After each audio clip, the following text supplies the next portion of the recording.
नमस्कार दोस्तों, आपका स्वागत है हमारे चैनल पर। आज हम एक धार्मिक कथा लेकर आए हैं जो ये कथा हमें सच्ची भक्ति और सेवा के महत्व को समझने में मदद करेगी। तो आइए इस कथा को सुनें और इसके महत्व को समझें। हम अक्सर सोचते हैं कि केवल मनुष्य ही भक्ति कर सकता है, लेकिन भगवान की कृपा पाने के लिए भक्ति ही पर्याप्त है, चाहे वह किसी भी रूप में हो। आज की यह कथा एक ऐसे कुत्ते श्वान की है जिसने अपनी निष्ठा और प्रेम से भगवान शिव को प्रसन्न कर दिया। कई 100 वर्ष पहले की बात है। उत्तर भारत के एक छोटे से गांव में एक प्राचीन शिव मंदिर था। यह मंदिर एक ऊंचे टीले पर स्थित था और वहां तक जाने के लिए रोज सीढ़ियां चढ़नी पड़ती थीं। मंदिर बहुत पुराना था और वहां एक वृद्ध पुजारी सेवा में नियुक्त थे।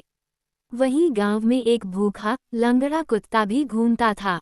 उसका एक पैर थोड़ा टेढ़ा था और शरीर दुर्बल, लेकिन उसकी आंखों में करुणा और भक्ति का भाव था। वह प्रतिदिन मंदिर की सीढ़ियों तक आता, शिव मंदिर की देहरी पर बैठता और शिवलिंग को एकटक देखता रहता। गांव के लोग उसका मजाक उड़ाते, अरे देखो, ये भी भगवान को देख रहा है, शायद इसे चढ़ावा चाहिए। लेकिन पुजारी ने देखा कि यह कुत्ता रोज बिना रुके मंदिर आता, घंटों वहीं बैठा रहता और जब आरती होती तो वह चुपचाप पूंछ हिलाते हुए शिवलिंग की ओर निहारता। एक दिन पुजारी ने उसके सामने थोड़ा प्रसाद रखा, कुत्ता चुपचाप खाकर चला गया। रात को पुजारी को स्वप्न आया। भगवान शिव बोले, हे पुजारी, जो भक्त प्रतिदिन मेरे दर्शन के लिए आता है वह कोई सामान्य प्राणी नहीं है। उसका मन मुझसे जुड़ा हुआ है। वह मेरा श्वान नहीं, मेरा प्रिय भक्त है। उसके भक्ति भाव से मैं अति प्रसन्न हूँ। सुबह पुजारी ने देखा कि कुत्ता शिवलिंग के सामने दंडवत मुद्रा में बैठा है। उसकी आंखों में आंसू हैं और वह जैसे कुछ कहना चाहता है। पुजारी ने उसके सिर पर हाथ फेरा और बोला, हे शिवदत्त, आज से तू भी शिव का सेवक है। कुछ दिन बाद गांव में अचानक एक महामारी फैल गई। लोग बीमार होने लगे, मंदिर बंद हो गया, लेकिन वह कुत्ता रोज आता रहा। जिस घर के बाहर वह रात बिताता, वहां के लोग सुरक्षित रहते। लोगों को समझ में आने लगा कि यह कोई साधारण कुत्ता नहीं है, ये तो शिव का दूत है।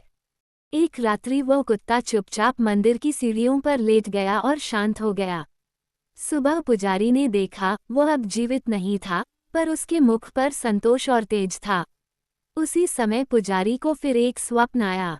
शिव बोले, वह मेरा भक्त अब मेरे धाम में है।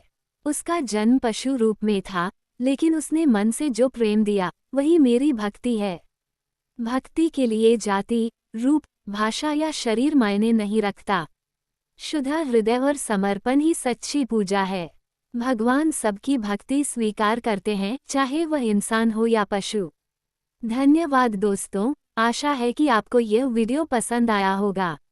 अगर आपको यह वीडियो पसंद आया तो लाइक और शेयर जरूर करें। अगले वीडियो में मिलेंगे।